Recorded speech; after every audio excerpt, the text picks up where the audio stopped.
52 yards should be just a nice, comfortable 9-iron for him. They're going to go nuts when he hits this thing.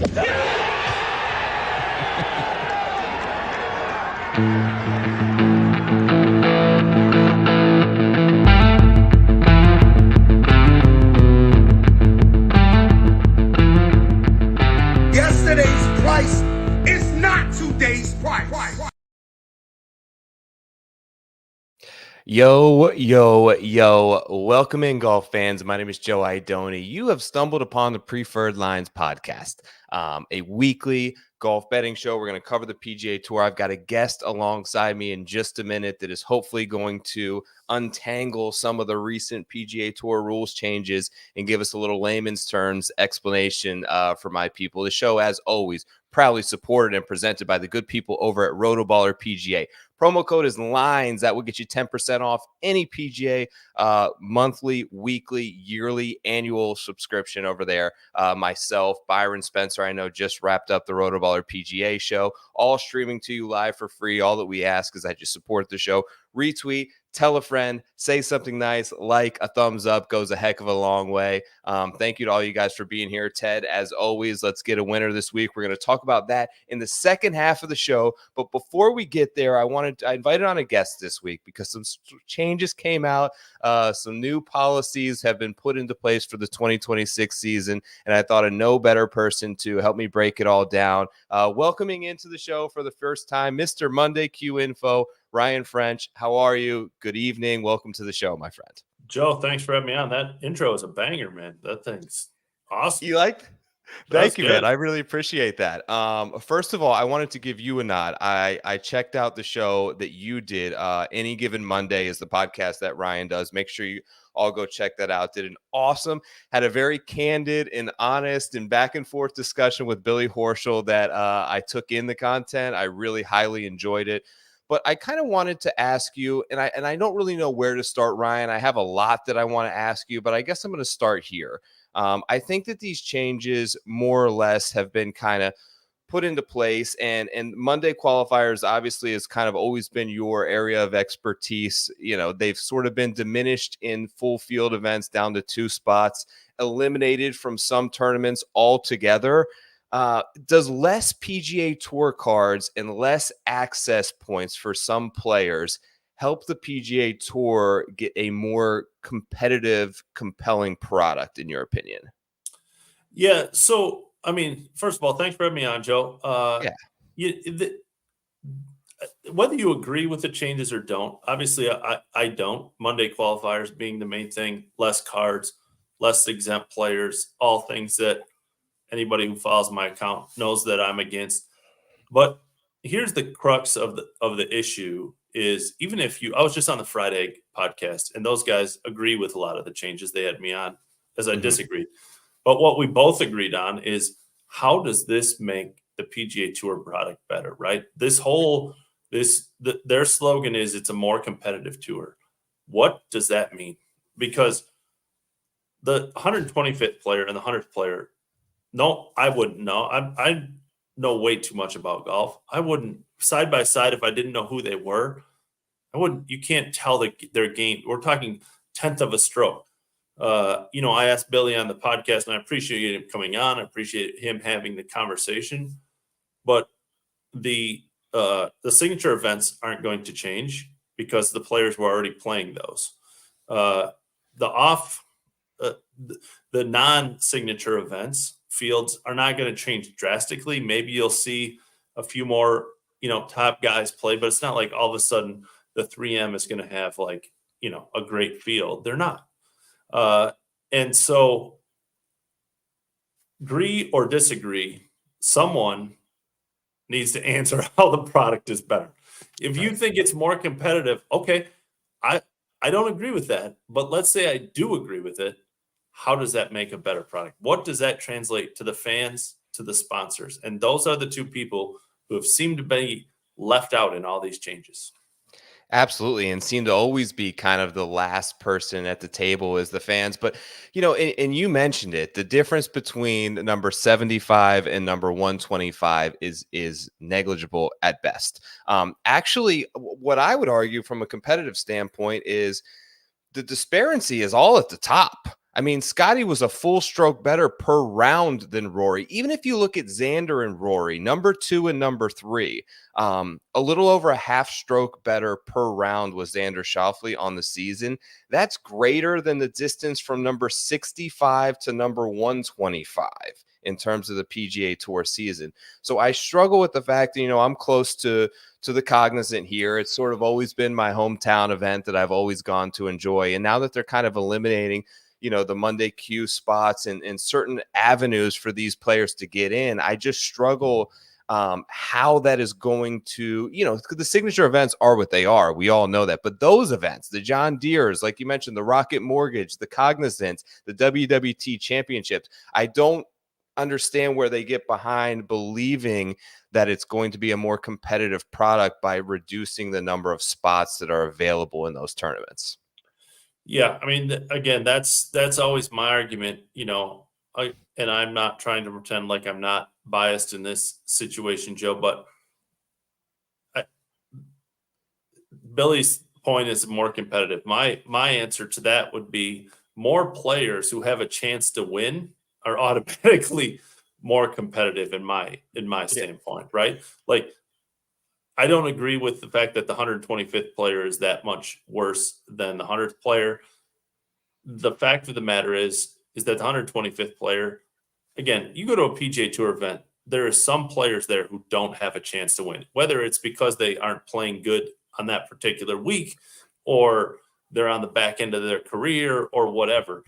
But a large majority of the players at a PGA Tour event, a large, on the right given week can still win on the PGA Tour, right? They might, a lot of them aren't going to, but given the right week, they can. They got to the PGA Tour, and I'm talking members, not, sponsors exemptions and those things. So, yeah, I just don't know the future. Well, the thing I asked Billy is, what's the future of the Cognizant and the 3M? I don't know how the PGA Tour, again, I'm asking, I'm not telling you, if I'm missing something, please let me know. I don't know how the PGA Tour sits down in a boardroom with 3M and says, hey, we need more money. Well, what am I getting? Well, you're getting the same field you had last year, basically. Yeah. So I'm scared that the PGA Tour is going to be live in whatever number of years that is. It might be 2027 when they go, whoa, this doesn't work in 2026. Mm-hmm. So 2 years ago, I would have thought it was a chance, but like not really. I think it's probably more likely than it's not likely that the PGA Tour will consist of 15 signature events with 70 to 90 players. I just don't think we're that far away from that. So, kind of on that note, transitioning, I think, some news came out. I'm not sure on the source. I haven't dug too much into it yet, that they're closer than ever and apparently have struck some sort of deal. I know it has to go through the DOJ, and there's a lot of channels and connections that have to be made before this thing actually goes through. I think one of the big sticking points from the Saudis and the PIF fund or whatever it is they want a global tour. And I think the DP World Tour's role in all this is they want a global tour. The PAC wants one thing. Rory's not on that committee anymore, but he's very much for a global tour. What does that leave the PGA Tour in the end? Are events like the Cognizant and these events like we talked about, if they eventually all merge together and form this global tour, what happens to these? Are they absorbed in some sort of Corn Ferry format? Are they alternate field events? Do you have any idea of what the sense is from players of what could potentially happen if they move towards sort of a global tour? Yeah, Joe, I haven't gone down that road too much. I think in the short term, domestically, this is my opinion, and some players I've spoken with, is that the Cognizants and the 3Ms and the John Deeres of the world and the Corn Ferry, form a super KFT or a below par PGA Tour. I don't know what you call it. Yeah. Because again, I don't see long term how those events survive. And you need to bump up and the PGA Tour, to their credit, has talked about it, at least privately, about bumping up Korn Ferry purses. And so I just don't think we're that far away from, $4 million 3M, and it's under the Korn Ferry umbrella, or the Korn Ferry goes away and it's like the AAA of the PGA Tour, or whatever you want to call it. Yeah, but all of this, I mean, who would have thought any of this was a thing? So, 2 years ago, 2.5, like before Liv was even talked about, who would have thought that any of this was going to be a thing? So is there a chance that the PGA Tour gets squeezed out? Yeah, I think so. Maybe. If I'm the DP World Tour what's his name? Killings or Kinnings, the new guy in charge, I'm pushing for it. Like, I want Liv, and we'll squeeze these guys out. You can all come play DP World Tour events. We'll be the global tour if they don't want to agree. Yeah, I again, the Liv, was talking like, hey, we'll have the fall. That was a long time ago, and you guys have the thing, and we'll be under one umbrella. Like, yeah, I don't know why Liv and DP, Liv has gone more global anyway. And so, yeah, there is anything could happen. The PGA Tour needs cash. Yes, they just got $3 billion, but they're burning through it relatively fast. Right. They're going to have some equity payments due to players here, at some point, and that's going to burn through another large portion of cash. Mm-hmm. It's pretty well known that, things from a business perspective aren't great right now. These changes are hopefully, in their eyes, think it's going to change it. So, yeah, I don't think anything is totally out of the question. Right. And you do, Ryan, I want to give you some flowers here. You're doing a tremendous job, I think, of, to most of us, to casual golf fans, the difference between number 75 and 125. The average guy turning on at 4 p.m. Sunday once a week has no idea, right? But you do a terrific job of humanizing these figures and trying to tell their story. And they're more than just a FedEx Cup number. This is the story behind these players.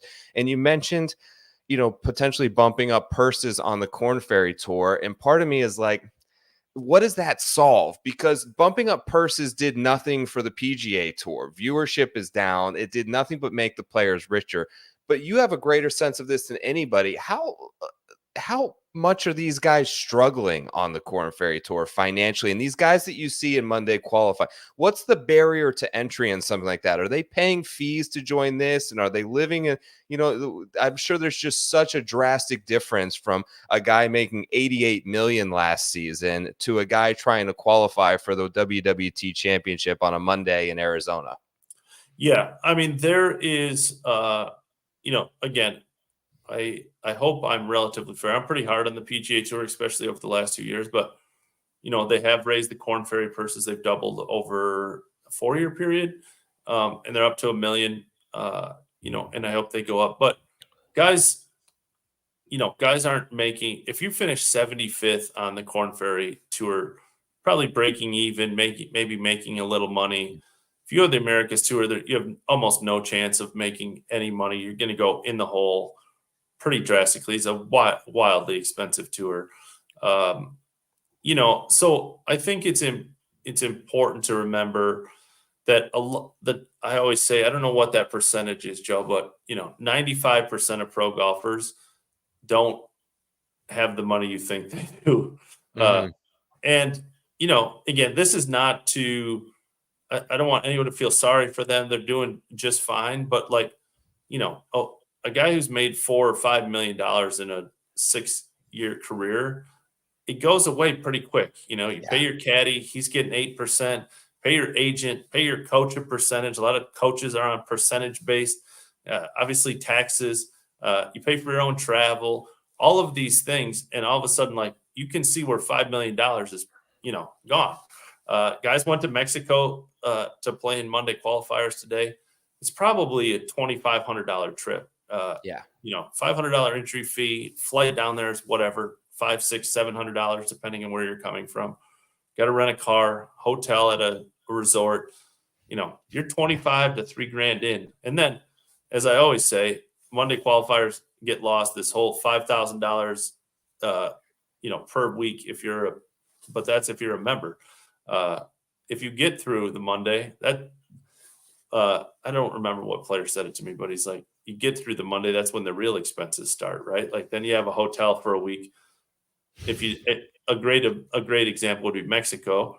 You probably have to hire a tour caddy. Your buddy's not like just flying on a whim to Mexico to caddy for you. So there's, you're paying that guy $2,000. So you Monday qualify and miss the cut, you're probably out $7,000. It's another 5 days right there. Yeah, exactly. So again, I try to remind people, and it's hard to forget because, it's hard to remember because all of what we see on TV is Scotty $66 million and, $25 million and Rahm's making, $300 million, all that kind of stuff. So it's hard to remember that a large portion of pro golfers are not living like you think they would. One of the things that Billy said, and it kind of made me feel a certain way, and I'm wondering how it makes you feel, and I think a lot of the top players share this sentiment, in my opinion, is you want in, play better. How do you feel when they say things like that? Yeah, I agree in some sense, Joe, but give the opportunities that these guys had, right? Like I said to Billy, I'm not saying anything on here that I didn't say to Billy for those that haven't listened to the podcast, is Patrick Cantlays and the Tiger Woods and the Rory McIlroys of the world never saw this side of pro golf. They've always been one of the best players in the world. They went right onto the PGA Tour. They've always been good, and that's the credit to them. So good for them. I struggle with guys like Billy, and I hate to point out Billy because he was nice enough to come on my show, but Billy kept his card through a medical exemption, which is being greatly reduced, which is, again, there's some things in this that I don't totally disagree with. He kept his card by finishing 140th on the money list. You're hardly going to get into any events, if any, in 2026 based on that. He finished 27th at Q School and got his PGA Tour card. That is only top 5 now. So, and Billy's gone to Q School, I think, 4 or 5 times prior to that.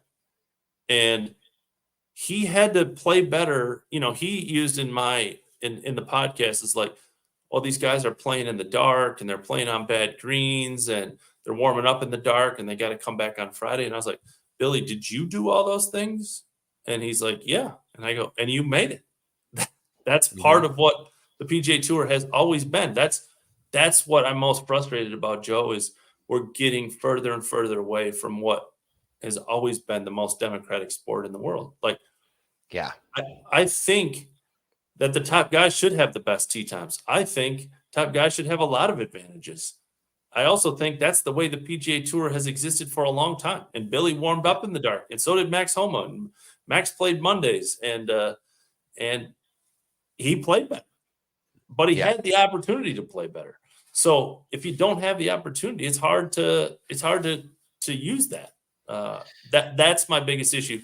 A pro that I tweeted about it. He said, I'm frustrated with guys pulling up the ladder behind him, and that's a lot of the frustration that I feel that I've heard from players, further down the money list and in pro golf. Like, hey, a lot of these guys were where we are, and now they forget. Now they want to be like, yeah, we got to protect, we got to make it more competitive. Like, when Billy was 140th, or and guys were struggling on the Korn Ferry Tour. No, if the pack would have said that at the time, Billy would have rightfully been pissed. So, does it irritate you, or maybe the better question is, does it irritate some players on the fringe when certain guys get sponsor invites into events, particularly like the Zozo, where it's no cut, it's free roll FedEx Cup points with no ramifications for playing horribly?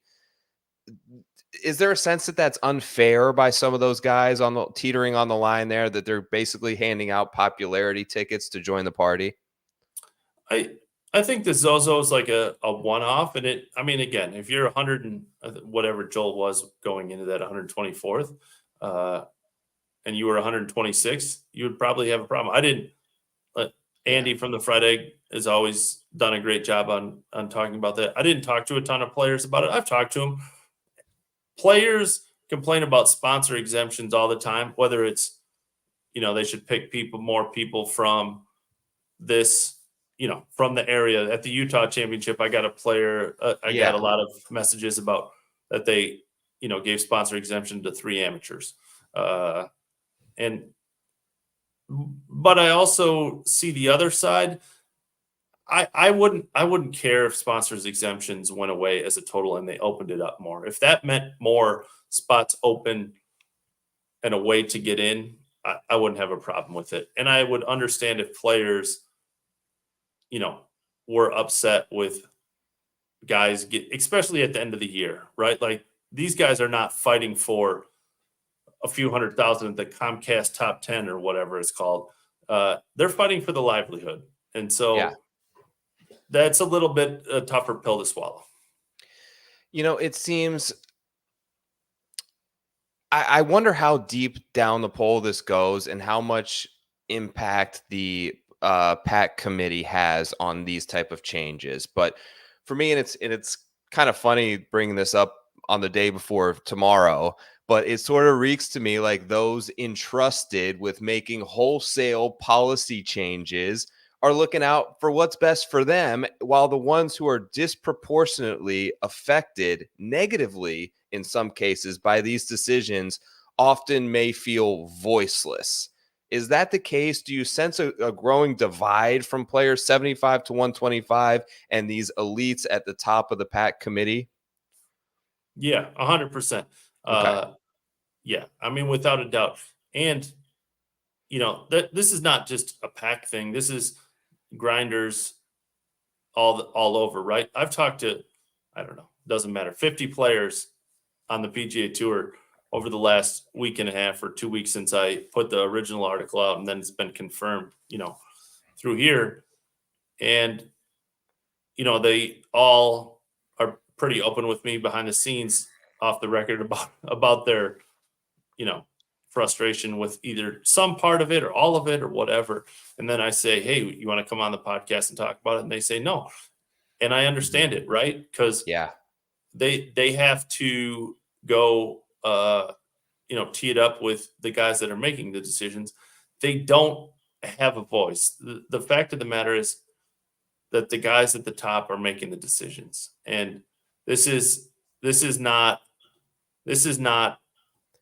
a PAC thing. This is the powerful players making a decision. That's all there is to it. And again, like, if some random PAC member speaks up, what water does he hold? Like, they're not going to listen to him. And so that creates that they don't say anything. And so, and their vote, again, the only vote that matters is the policy board, and the policy board is already taking care of themselves. Webb's got his exemptions and those kind of things. And so, like, behind the scenes, players try to talk and try to lobby for their side of the story. At the end of the day, I'm not sure the top players really care about them. And again, I want to say this. I say this on every pod, Joe, and I want to say it here. I think the top players should get paid more. And I don't care. I have no problem with Scotty Scheffler making $62 million. None. Zero. I don't. Like, he's the top player. He's helping bringing in ratings. He's a big part of spot. I get all that. Like, this is not that play. Like, I don't want this all to be like, oh, the 150th guy should get this. Like, he should be part of PIP. He shouldn't. Like, PIP is to pay players. I get it. I don't have to like it, but I get it. But again, to just like blow up the, again, I say it. I've said this on every podcast. 2 years ago, Jay Monahan sat at the Canadian Open and said, we're going to, rest on our history and legacy, and then blew up the entire PGA Tour 2 years later. So, it's just, and they want to take care of the stars. And you mentioned, Scotty should make all this. I kind of disagree a little bit. I think they're overpaid, some of the stars, to be frank with you, agree with in comparison that. to other schools. Yes, I just don't think the stars in the current PGA Tour aren't moving needles. Even Scotty, Xander, Cantlay, Wyndham Clark, it's not the stars in sports from 10 to 20 years ago when you had Jordan and you had Brady and these guys who could not only push ratings, but push product and push, Tiger and Phil, and people come for those. I think the PGA Tour itself and the legacy of the tournaments is what fans are coming back for. And I think there's a lot of people that feel like, okay, bumping up the purses like that, these guys are the most overpaid athletes in all of sports. It's the 8th most watched sport in the world, or whatever they say it is. And he's making $80 million a season. Did he deserve it? All-time year. But I just don't see him it being sustainable from a tour standpoint, who's bleeding money, who's losing sponsors, to continue to increase purses as the answer to the problem. Yeah, I mean, I agree with that. I think, again, I think Scotty made too much as a global sport, but I don't have a problem with him making significantly more than everybody else, or Right. that group, that small group of people making significantly more. Yeah, there is no argument, Joe, that this is not sustainable. Anybody who says that this is sustainable is like just not looking at facts. The fact of the matter is, golf is a super niche sport. I mean, I say this often. I am lucky enough that players and caddies and stuff give me tickets to PGA Tour events. I can't get rid of them. I'm giving them for free, and I couldn't get rid of tickets to the President's Cup. It's like the 10th most important. I don't know, 10th, 15th most, below the major. I'm not trying to pretend it's some great event, but it's like we're all involved. We're all watching. Yes. Maybe not, casually. I couldn't get rid of tickets. So, again, I think definitely overinflated about their importance. And I mean, the PGA Tour, I say this a lot, is Liv took all the villains and took a lot of the personalities, right? Sure. Liv has too 100%. many villains. Liv has too many villains. They have only villains. And the PGA Tour desperately needs some villains. They're missing personalities. I love Scotty. He's just not, and this is not a shot. He's just not excitable, right? If he was trying to play that role, it would come off as fake. He's being himself, but he's just doesn't a genuinely nice dude, it seems. Exactly. Right. And I mean, again, we all love to hate Bryson back in the day when he was hitting it over Bay Hill and acting like a buffoon. We loved it. We hated it, but we loved it. We watched. Yeah, we all watched. We were all watching. And we need Billy said, "Oh, we're going to do interviews and stuff like that." Dude, you got to have somebody on the other end of the interview that gives you something. Anything. Totally. I mean, needs some love. One of the kind of interesting notes in the release that they made, it seemed like it made sense to me in a point. I felt like they went about it the wrong way by reducing field size, but they have this concerted effort where they realize they have a problem finishing rounds. And I felt like there was alternative solutions to this, but I'm going to speak, and I don't know if you spoke to anybody, you spoke to Andy and Billy. I'm going to speak for kind of this decent chunk of the community that is diehard golf fans, that are the guys watching ESPN Plus on Thursday morning for the WWT Championship. And that's the bettors. Not finishing rounds is a problem for bettors. When guys have to play 15 holes and they're playing their last hole into the dark, and then they've got to wake up at the crack of dawn and play 3 holes, that's a big disadvantage for that guy. And bettors want equality. They want fairness in the product, and not being able to finish a round of golf during a day and not being able to finish an athletic competition and roll that over into the next day when bets are placed. There's a whole trickle-down effect, and the tour is now in bed with so many of these gambling partners, and they're actively pushing it hard. This segment's brought to you by DraftKings, and the odds are everywhere, and they can't post odds for the following day until this wraps up, and there's first-round leader markets. Was there ever an alternative solution to finishing rounds that you think made sense besides reducing field size? Yeah, I mean, it pace of play, and in exactly. typical PGA Tour fashion, Ding, ding, ding. they have lessened the fines and added time that a player is allowed, and that about sums up this rollout. And again, players have gotten slower. This is not just players, and I don't want to just say like there isn't other issues. Courses are long, not players are a ton longer. Guys get to, it used to be X% got to par fives and 2. Now it's whatever, 90%, most par fives. So the technology has slowed down the game also.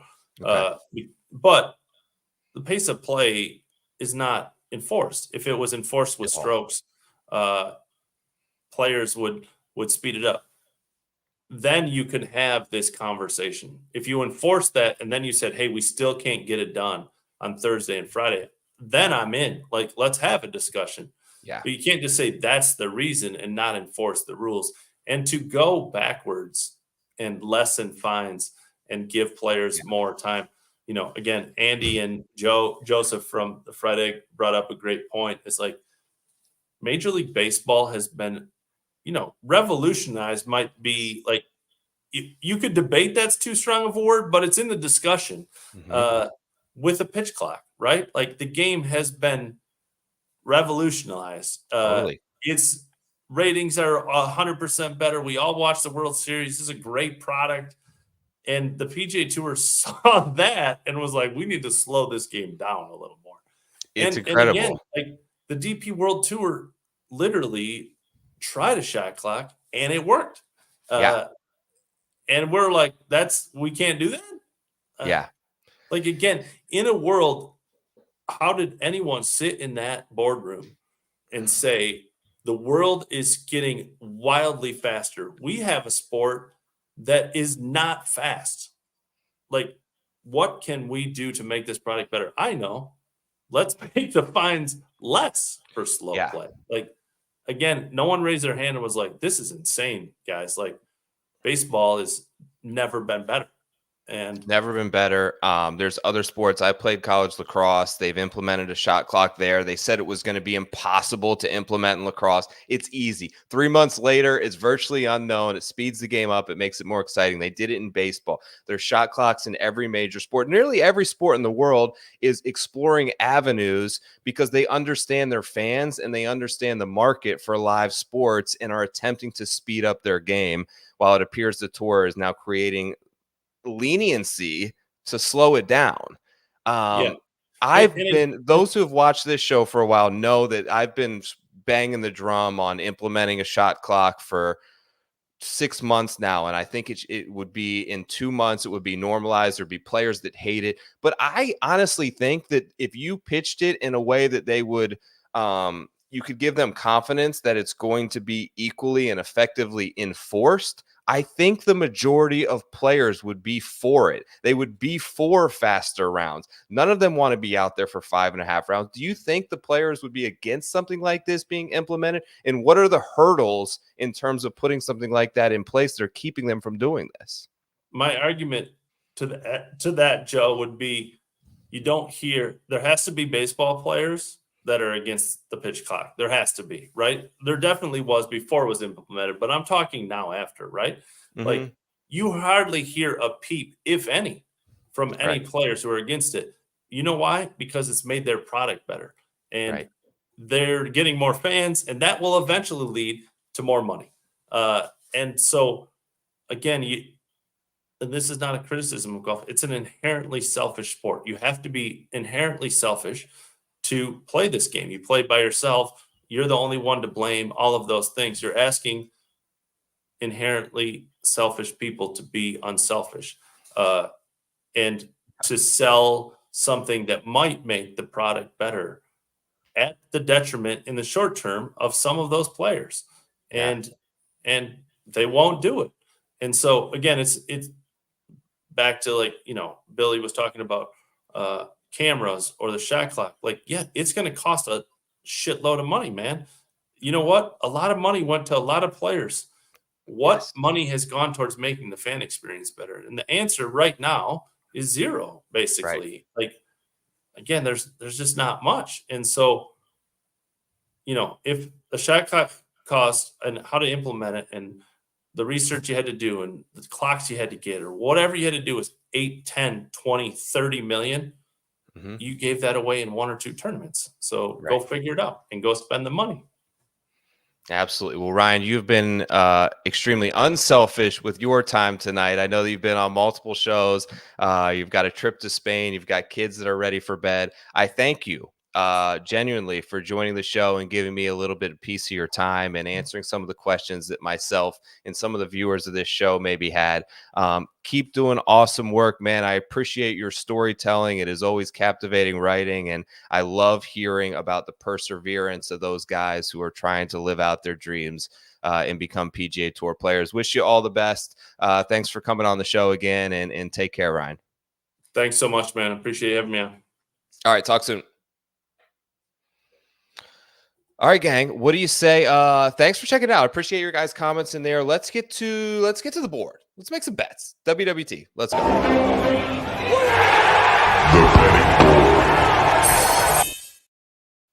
Check this out, gang. Fancy new graphic coming to the screen. I created my own odds board. There you have Max Grazerman.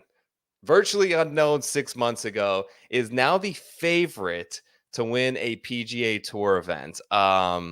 Yes, he is 16-1, and Cameron Young, who I think has the ability to be a top 10 player in the world at some point, is 20-1. The remainder of the odds, 22-1, Bo Hostler, Doug Gim, 25. They just kind of lumped a whole bunch of guys together in this 25-1 range who they didn't know what to do with. You've got Harry Hall, JJ Spawn, Lucas Glover, Matty Schmid, Lanto Griffin, and Mav McNeely there. That's the crew of guys under 20-1 this week. A little bit about the course. I think mid-iron approach play is going to be extremely important. I don't see any data that would suggest that there is an advantage to anything you do off the tee here. You're going to hear it everywhere this week. Fairways are enormous, 60 yards wide, sometimes wider in some spots. Is there a little bit of an advantage for distance? I would say yes, but that didn't necessarily play out when you look at the leaderboard last year and you have guys like Van Rooyen and Kuchar at the top who you wouldn't expect to be, you expect it to be all bombers. Thanks, Ted. I appreciate you. We're always trying to improve here. I'm trying to make it a better viewing experience for those of you watching on a television, phone, YouTube, wherever it may be. So I appreciate that. A long iron approach play key. I'm looking at recent form. You've got to be playing really well with your approach play recently. Obviously, massive 8,500 square foot, largest square footage of any greens on the PGA Tour. They are past Palom grass. They are slow. Tiger Woods design golf course. I think that it being his first ever design probably was maybe generous to the casual resort style golfer, giving them super wide fairways, easy greens to hit. Got to be able to putt past Palom. Got to be able to make a ton of birdies. There were 9 players last year that eclipsed the 20 under par mark, which is outrageous. Van Rooyen won at 27 under par, one of the lowest scores of the entire year. The weather will dictate scoring this week. We'll know more on that later in the week. I think we'll get some clarity there. I'll have my picks up on Wednesday with sort of final weather analysis there as well. Tiger design. It's cool. I've played a couple Tiger courses. They are extremely wide. Played Paynes Valley, typical resort course. You really can't miss the fairways. Just swing as hard as you want. And then attack with your irons. You just got to make 6 to 8 birdies around to even sniff contention out here.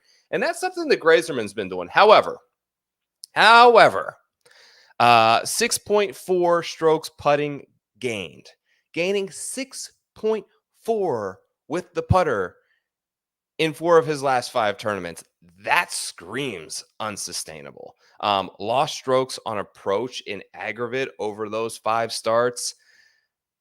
He finished second in 3 of those events, which is incredible, while losing strokes on approach. But I just think that being an elite putter is special. It is somewhat of a reliable, but yeah, like to just expect him to get out here and roll it for plus 7.5 on past Palom greens that are flat, that are easy, that people are going to be able to be aggressive with, and they're going to have a ton of 5 to 15 foot putts is a tough ask for 16 to 1. Cameron Young, look, go ahead and do it. Best player in the field, top 10 ceiling potential. Hasn't played since the BMW Championship where he was quite shitty, so I have no interest. Schmid is a trendy pick. Schmid's down to 20 to 1 in some spots. For me, it came down to short-term approach play, and I'm basically throwing his ability to separate off the tee out, which is a little bit of a negative for Schmid. Slight bump for power and distance, but I think most of what he does well is diminished to a degree on this particular setup. Okay, comes down to two guys, JJ Spawn or Doug Gim. Who are you going to take? Here's who I'm going to take. They're both the number 1 and 2 approach guys in the entire field, which is really the most that I'm looking at this week. Even when you go to those yardages of 150 to 200 yards, they're still right up there. Here's their last 12 starts and how good these two guys have been playing. Doug Gim has made 9 out of 12 cuts, 1 top 10.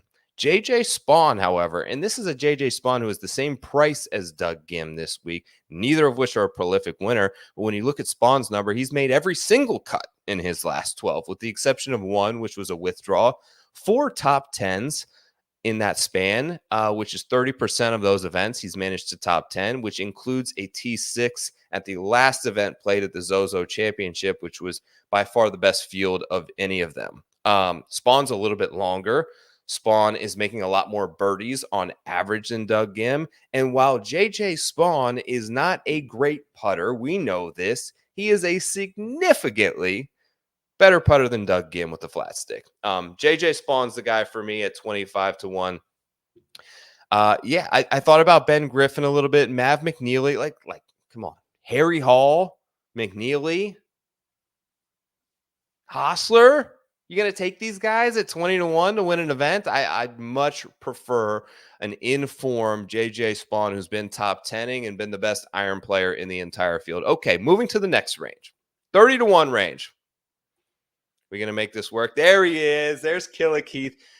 Anyone who's followed this show for the entire year of 2024 would know the heartbreak and pain that I've experienced and consistently, unequivocally, backing Keith Mitchell far too often. High crown visor. He's got 17 buttons on his shirt, 9 of them which are undone. Extremely swaggy. That's why I get down with Keith Mitchell. Seems like a great guy to hang out with. And I feel like these handicappers are setting the trap once again and giggling as my money rolls in on Keith Mitchell, who I have as the 3rd best player in the entire field. Listen to me. Ignore the past pain, but don't ignore the data because he possesses the following key traits. Pure power, top 10 in the field. Effortless power, smooth distance, swag bombs, much like reminiscent of easy swinging Jake Knapp, who won in Mexico on a wide open course about a year ago. Got that winner for us. I'm going back to a similar number. I think Knapp was like 35 to 1 that week. Going to Keith Mitchell. Birdie maker, shot minus 22 a few weeks ago in Jackson. Of course, 3-putted the last hole from about 25 feet, which absolutely killed me. But believe it or not, he's actually one of the more consistent player in the field. Find me another guy who has 12 top 20s in 2024. You might not. Streaky iron player, Keith Mitchell, which I actually like. You'll see the plus 4 or 5 strokes gained on approach, followed by -2. I actually like that here. I think it speaks to his aggressiveness, which is a prerequisite at tournaments like this. If you're trying to hit it to 20, 25 feet and make par, you're going to be consistently losing ground on the field on guys who are shooting -9 or better. Harry English, I thought about Harry, quite in form, but you know, the putting with Harris English doesn't seem sustainable to me either. Lucas Glover playing much better in that previous graphic, who I think deserves a little bit more of a look than English. Johnny Vegas I liked, would love to see that price a little bit higher.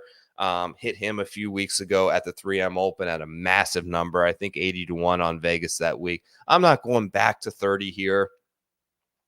All right, let's do the Kuchar thing. T2 last year. really trending, and I think it's a good course for him. 7,400 yards is no longer that long of a PGA Tour course. Right in the middle.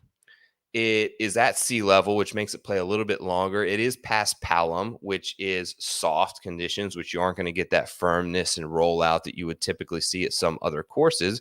But the difference here in those past Palom greens is a guy like Matt Kuchar can easily hold these massive greens coming in with a 5-iron or a hybrid, where some of these other courses where he's got to hit a 200-yard approach shot are so firm and so small of a surface and landing area that he has no chance.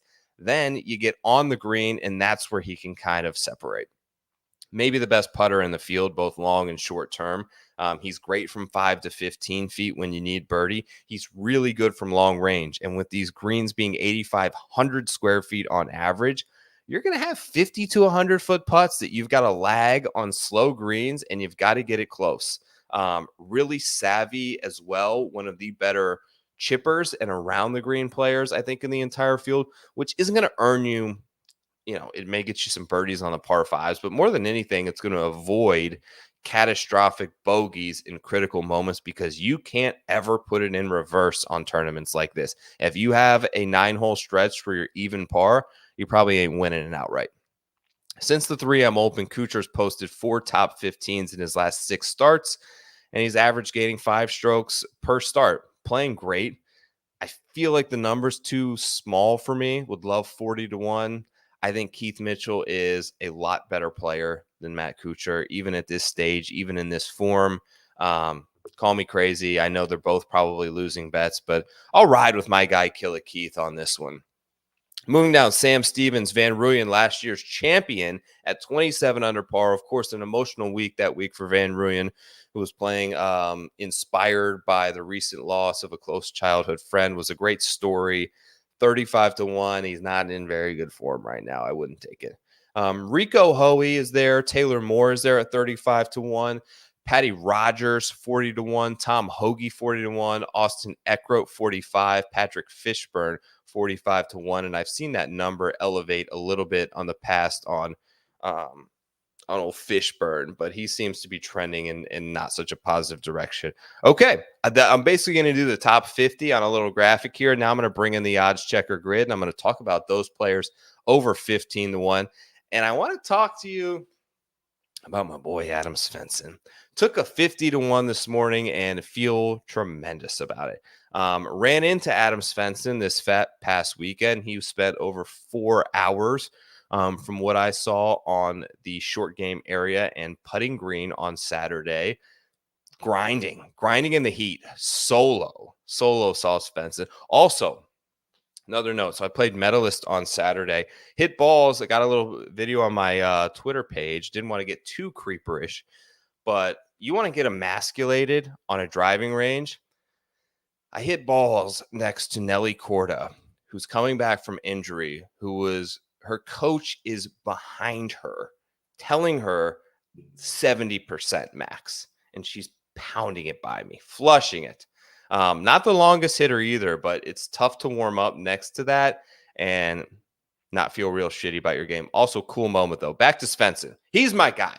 I hit him at the RSM a few years ago. Striking it, flushing it, as always, is Adam Svensson. Gained strokes on approach now in 7 of his last 8 starts. Top 25 result in 3 of his last 6. He can get to minus 20. Believe me there.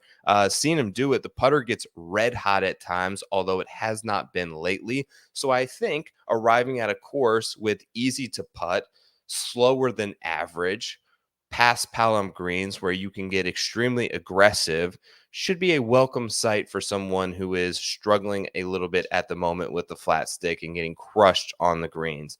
It's 50 to 1. Svensson. Other note on Svensson. So in 2022, when he won the RSM Classic, they actually switched the grass there. Not the greens, but they switched the grass on the fairways in the tee box that year to past Palom grass. Adam Svensson won that event, of course. First round leader also a few weeks ago at the Black Desert Championship on an ultra wide resorty style course where you really have a ton of forgiveness off the tee. Shot 11 under par that Thursday, to take the first round lead just a few weeks ago, and then -5 in the final round at the Zozo 2 weeks ago, which was the second best on Sunday. I think this guy gives you a good bit of value. Moving down the board a little bit, let me tell you who's next. I have my long shots picks will be posted on the Rotoballer PGA page with a little bit more information. You've got Brigman, Michael Kim, Neil Shipley, Nico Echevarria, fresh off a win in Japan, Chandy Phillips at 60-1, Justin Lower 66, KH Lee 66, Charlie Hoffman 66-1, Joe Highsmith, and then you get to General Patton Kazire, who, God, guys, you get squeamish in this range, but I bet Patton Kazire -20 to win the Pro Core a few weeks ago, -18 at the Sanderson. Dude's kind of going low right now, -10 at the BDC. Big time uptick recently in old Patton's iron play. Shot 18 under par at this event last year, with virtually zero form incoming. Now he's got a win incoming. Now he's got some solid starts on his back where he's playing pretty well. He'll arrive this week with a little bit more confidence. And he's a player that just kind of plays well this time of year, plays well on these type of courses. He's won in Hawaii before, a PGA Tour event. He won in Mexico when this event is at Mayakoba. Certainly must have some sort of affinity for coastal golf. I don't know. It's squeamish, like I said, but I'm going to take General Patton. And then at 75-1, another one that rarely, guys, gets my attention, but I'm going to go Nate Lashley. Starting to come around with his irons a little bit. Gained 5 strokes on approach at the Wyndham, and then again at the Shriners, which were 2 of his 3 best performances with his approach play in all of 2024. Also just finished T16 at the Zozo Championship 2 weeks ago. He's had 3 of his best weeks all year within the last 6 starts. Weirdly enough, having Ryan Monday Q on earlier in the show was I believe the last winner who won an event as a Monday Q when he shot 25 under par a few years back to win the Rocket Mortgage Classic. Also a guy who plays really well on these type of conditions in this type of region. 3rd place finish at Puerto Rico last year.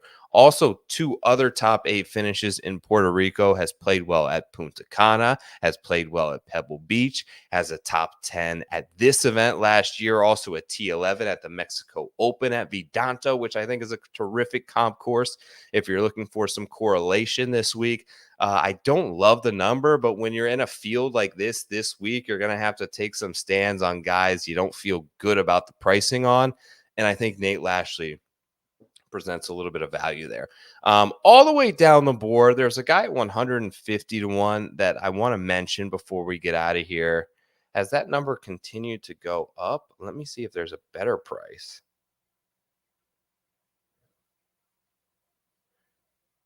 I now don't see him. Maybe that number. Oh, here he is. 150-1. Let's talk Joel Dahmen. Withdrew at the Shriners a few weeks ago. Classic Dahmen, right? Goes to Vegas. Too many clubs in the bag. Got to get out of there. But man, the dude's been getting in a shit ton of reps. He's been playing almost every week during the fall. He's the approach numbers are fantastic. He's 3rd in the field in terms of strokes gained approach from 150 to 200 yards over the last 30 starts. Gained 6.6 with his irons again in Japan, plus 6.1 in Utah just before that. He's a guy who's won at Punta Cana on Paspalum, has a T3 in Mexico as well in 2022 when this event was played at Mayakoba. He's 150-1.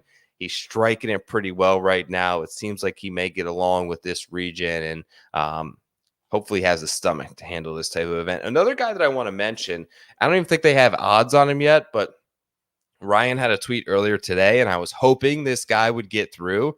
Ryan Gard. So Ryan Gard got through on a Monday Q into this event. As soon as they release some betting prices on him, if you can get 150-1, maybe 200-1 or better, I think it's worth a sprinkle. I think he makes a nice little top 20 bet. Been playing great on the Korn Ferry Tour, is now back as a PGA Tour member via his status there. If you remember, he Monday Q'd into the Cognizant recently and ended up finishing 4th in that event. So he's familiar with the process of Monday queuing and then playing really well, gaining a ton of strokes on the Korn Ferry Tour, flusher, playing great right now, familiar with having to go extremely low in tournaments and going out there with an aggressive mindset of I've got to shoot 8 under today. Ryan Gard will be an interesting play in those top 20, top 40 markets, as well as probably maybe a min price guy in DFS this week when they add him to the DraftKings slate. 55 minutes. That's all I got for you tonight. I hope that you enjoyed the interview with Ryan French. It was great to talk to him and get some clarity on some of those PGA Tour changes. Hope that you like the picks this week. Full card will be out Wednesday if you need a recap of anything. 2 articles posted right now to rotoballer.com. Happy to be a part of the Golf Newsnet, which has launched live on several different streaming apps. You can see my face if you got one of those little sticks to plug into your TV. I'm going to get some more information on that. I'm probably going to have Ryan come on the show, hopefully during the fall. Stay safe, everyone. As Ted says, get out there and vote. Cast your vote. My vote is for Keith Mitchell to win in Mexico. Probably not a terrible thing to not be here and listening to the rhetoric that's going to take place over the next 48 hours, but wish you guys out there all the best. As always, thanks for checking out the show. I will see you soon. My name is Joe Idoni at Tour Picks. It's been an absolute pleasure. Make sure to like this video on the way out. Subscribe to the channel. Drop me a comment to try to get me up these YouTube algos. We're struggling. We're grinding through the fall season, but I can promise you that 2025, I'm going to continue to make improvements, and that is going to be bigger and better than ever before for those fans of Preferred Lines. You guys are the absolute best. I'm out of here. Good night. Peace.